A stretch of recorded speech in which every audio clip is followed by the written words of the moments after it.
사고의 원인이 제품 결함이라는 사실을 과학적 장비도 제조사 내부 정보도 갖지 못한 일반 국민이 증명해야 합니다.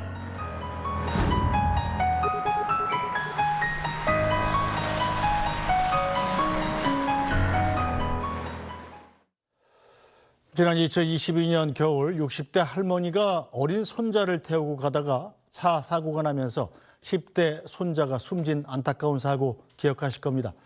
유족 측은 차량의 급발진을 주장하면서 제조사를 상대로 손해배상 소송을 냈는데 1심 법원이 제조사의 손을 들어줬습니다.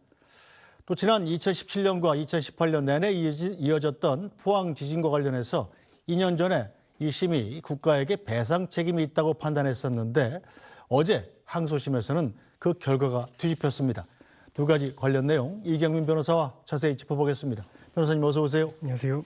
네, 저희 도연아 부르는 저 할머니의 목소리 좀 제 귓가에 아직도 생생한데 일단 1심 법원이 급발진을 주장하는 유족들의 손을 들어주지 않고 자동차 제조사의 손을 들어줬군요. 그렇습니다. 이 소송이 사실 이제 거의 3년 가까이 진행이 됐었거든요. 그러면서 이 어쨌든 이제 차량에 결함이 있었고 그로 인해서 이제 급발진 의심 사고가 났다라고 주장을 하면서 이 제조사 측에 이제 손해배상 청구를 했었습니다. 그래서 이제 그 가액이 약 9억 6천 정도 됐던 사건인데, 근데 그 과정에서 이제 감정도 하고, 감정이라고 하는 것이 이제 전문가를 통해 가지고 이 사건 결함이 있었는지 여부를 판단하는 그런 이제 절차가 있었는데, 근데 그럼에도 불구하고 이 소송에서는 원고 측이 패소, 결국 이제 제조사의 손을 들어줬다라고 생각하시면 될 것 같습니다. 네, 그 자세한 상황 리포트로 먼저 듣고 오겠습니다. 지난 2022년 12월 강릉에서 발생한 급발진 의심 사고. 이게 안 돼! 도연아! 도연아! 할머니가 몰던 승용차가 앞차를 추돌한 뒤 600여 미터를 더 달려 지하 통로로 추락했습니다. 12살 손자가 숨졌고 할머니는 교통사고 처리 특례법상 치사 혐의로 형사 입건됐습니다.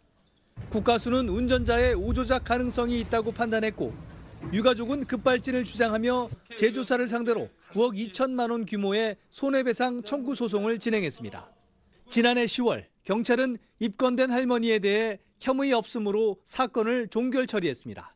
그러나 이번 사고의 책임 소재를 따지는 민사소송에선 1심 법원은 제조사 측에 손을 들어줬습니다. 네, 자 많은 분들이 다 같이 보셨겠습니다만 차가 저렇게 뭐 거의 날아가잖아요. 이런 속도로 날아가는 차가 급발진이 아니다. 이렇게 판단한 재판부의 근거는 뭔가요? 일단은 재판부에서는 이 결함의 여부에 대해서 이제 원고 측에서 계속 주장을 하긴 했는데, 근데 그것보다는 일단은 당시에 이제 그 운전을 했던 할머니의 당시에 이 페달 조작을 잘못했을 가능성이 있다. 그러니까 이제 그때 당시 이제 브레이크인 줄 알고 밟았던 것이 가속 페달일 가능성이 있다. 좀 이렇게 이제 조금 해석을 한 것 같습니다. 네, 유족 측 주장과는 어떤 점이 달랐던 거죠? 그 이제 결함을 주장을 하기 위해서 이제 여러 가지가 있었는데 대표적인 것이 이때 당시 사고가 발생했을 때 사고 기록 장치라고 있거든요. 이 기록 장치에 보면 이때 당시에 사고 발생하기 딱 5초 전에 엑셀을 약 100% 그러니까 풀악셀을 밟았다라는 그런 기록 내용이 나옵니다. 근데 기록 내용이 나오고 나서 이 유족 측에서는 이거는 어떻게 보면 이제 당시에 급발진 의심 사고가 있었고 그것이 잘못 기록이 된 것이다라고 이렇게 주장을 했던 것이고요. 그래서 그 부분에 대해서 이제 법원에서 감정인을 지정을 해가지고 과연 이것이 이제 급발진 의심이 되는 그런 부분들이 잘못 기록이 된 게 맞는지 여부를 판단을 해봤는데 그 부분에 대해서는 일단은 그때 당시 상황과 이 감정을 하는 상황이 다르기 때문에 믿을 수가 없다. 이렇게 이제 판단을 내리게 된 것이고, 그리고 긴급 제동 장치가 작동을 하지 않은 부분에 대해서도 결함이다라고 주장을 했는데, 근데 그 부분도 결국 이제 가속 페달을 밟으면서 이 부분이 해제가 된 것이었다. 그래서 그것이 브레이크가 제대로 작동하지 않은 것이 아니다라고 해서 결국은 이제 제조사 측의 입장을 들어줬다라고 생각하시면 될 것 같습니다. 네, 그렇다면 유족 측 데이터에 자동차사 측의 결함을 입증할 만한 의미 있는 다른 증거는 없었습니까? 그 아까 이제 들으셨다시피 이제 그 소리도 있었고요. 그러니까 이제 도연아 하는 그런 소리도 있었고, 그리고 뭔가 이제 기계적으로 당시에 이제 그 기어를 변속하는 듯한 그런 소리가 있다라고 이제 그때 당시 이제 뭐 이거를 판단을 해보겠다라고 했는데, 그래서 그것을 음향을 분석하는 전문가의 감정 결과를 들어봤더니 일단 그 내용은 사실 이제 기어 변속하는 그런 소리로는 보기는 어렵다라고 그렇게 이제 결과가 나오기는 했었습니다. 근데 그런 게 나왔음에도 불구하고 재판부에서는 그 감정 결과와 다르게 어떻게 보면 다른 여러 여러 가지 사정을 종합을 했을 때는 이게 차량의 결함으로 보기에는 좀 부족하다라고 판단을 한 것 같고요. 네. 그래서 나머지들이 결국은 이것을 입증하기에는 조금 부족하지 않았나 이렇게 좀 해석을 할 수 있을 것 같습니다. 네. 자, 그런데 경찰에서는 운전한 할머니에 대해서는 혐의 없음 판정을 하지 않았습니까? 그렇습니다. 2022년에 당시 이제 사건이 진행되고 나서 이게 교통사고 처리 특례법 위반 치사 사건으로 이제 진행이 됐는데 네. 그때 당시 이제 국가수 측에서는 이거는 이제 기계적 결함보다는 페달 오조작의 가능성이 있다라고 이제 결론을 내렸습니다. 그러면 이제 어느 정도 혐의가 있다라고 볼 가능성이 있었지만 경찰 입장에서는 그런 국가수의 결과와 다르게 이거에 대해서는 이제 과실이 있다라고 볼 수 없다라고 해가지고 무혐의 불송치 결정을 했었거든요. 근데 그러고 나서 이제 검찰이 다시 한번 이것을 재수사를 해봐라라고 지시를 했고 그럼에도 불구하고 경찰 입장에서는 이게 페달 오조작의 가능성이 있다라고 보기는 어렵다라고 해서 당시에 끝까지 이제 무혐의 종결을 처리를 했었습니다. 네. 반면에 민사소송에서는 운전자의 오조작을 원인으로 짚은 건데 자, 그 결과를 들은 유족들 강하게 반발했죠. 그렇습니다. 일단은 뭐 결과에 대해서 이제 입증을 하기 위해서 정말 오랜 시간 노력을 했거든요. 2년 6개월 동안이나 이제 계속해서 노력을 했고 그 부분에 있어서 좀 의미 있는 결과가 나왔다라고 생각을 했기 때문에 조금은 좀 진일보한 판결이 나오지 않겠느냐 이렇게 예상을 했지만 이게 또 한번 이제 재조사에 손을 들어주게 되면서 이 부분에 대해서는 이제 항소를 하겠다라고 입장을 밝혔고 그러면서 조금 울먹였던 것이 조금은 더 가슴이 아팠던 것 같습니다. 네. 자, 판결 직후 도현군의 아버지 이야기 다시 한번 길게 들어보겠습니다. 수많은 기술적 그 감정과 실도로에서 주행, 검증 모든 것을 다해서 나온 데이터를 하나도 인정하지 않은 사고의 원인이 제품 결함이라는 사실을 과학적 장비도 제조사 내부 정보도 갖지 못한 일반 국민이 증명해야 합니다.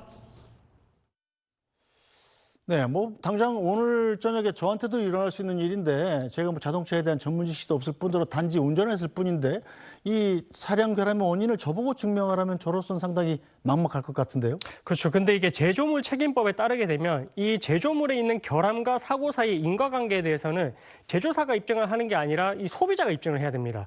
그게 어느 정도 입증이 돼야만 제조사의 책임을 물을 수 있는 그렇게 이제 법 구조가 되어 있기 때문에 결국 이제 결함과 이 손해의 인과관계를 입증을 해야 되는데 사실 이제 결함이 있는지 여부에 대해서는 일반인들 입장에서는 사실 너무나 전문적인 분야다 보니까 이게 좀 입증이 쉽지 않은 부분이 있고요. 네. 그러다 보니까 뭐 이 사건도 그렇고 이전에도 그렇고 이 제조사를 상대로 해서 이기기는 현실적으로 좀 쉽지는 않다. 이렇게 좀 보여지는 부분이 있습니다. 네, 자, 급발진으로 의심되는 사고가 이게 처음이 아니잖아요. 그 전에도 급발진 의심으로 소송을 건 사례가 많았을 텐데 혹시 소비자 쪽에서 이긴 적은 있긴 합니까?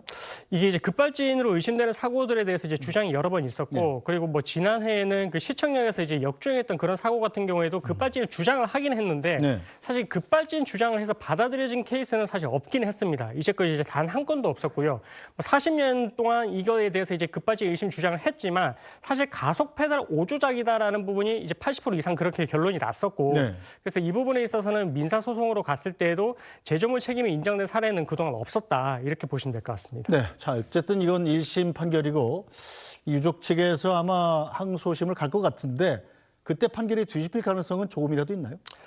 일단은 지금 감정이라고 아까 말씀드렸는데 이제 판사도 사실은 이게 과학적인 분야이다 보니까 제대로 알기는 어렵고 그럼 이런 경우에는 이제 감정이라는 것을 보내게 됩니다. 전문가한테 이제 감정을 보내게 되는데 1심에서 이제 감정인을 통해서 이제 결론을 냈을 때는 사실 유족 측의 입장에 조금 유리한 결과가 나온 것도 있었다라고 판단이 됐는데 근데 그럼에도 불구하고 이렇게 지금 제조사의 손을 들어준 것을 보면 2심에서도 마찬가지로 감정 절차를 통해 가지고 이렇게 대응을 하게 될 것 같긴 하거든요. 네. 그래서 이제 전문가가 다시 한번 감정을 했을 때 그때의 결과에 따라서 만약에 이제 이것이 뭐 급발진으로 의심되는 그런 결함이 있었다라고 판단이 된다라고 하면 그러면 그때는 이제 결론이 좀 뒤바뀔 수는 있겠지만 하지만 그 부분도 사실 지금 1심에서의 연장선상에서는 어떻게 보면 제조사 측에서 이제 그런 정보들이 더 많이 있다 보니까 현실적으로 그런 결과가 나올지 여부는 조금 지켜봐야 될 것 같습니다. 자, 급발진 의심 사고 앞으로도 계속 일어날 텐데 이 경우에 이 자동차의 결함을 증명할 만한 다른 방법은 전혀 없는 건가요?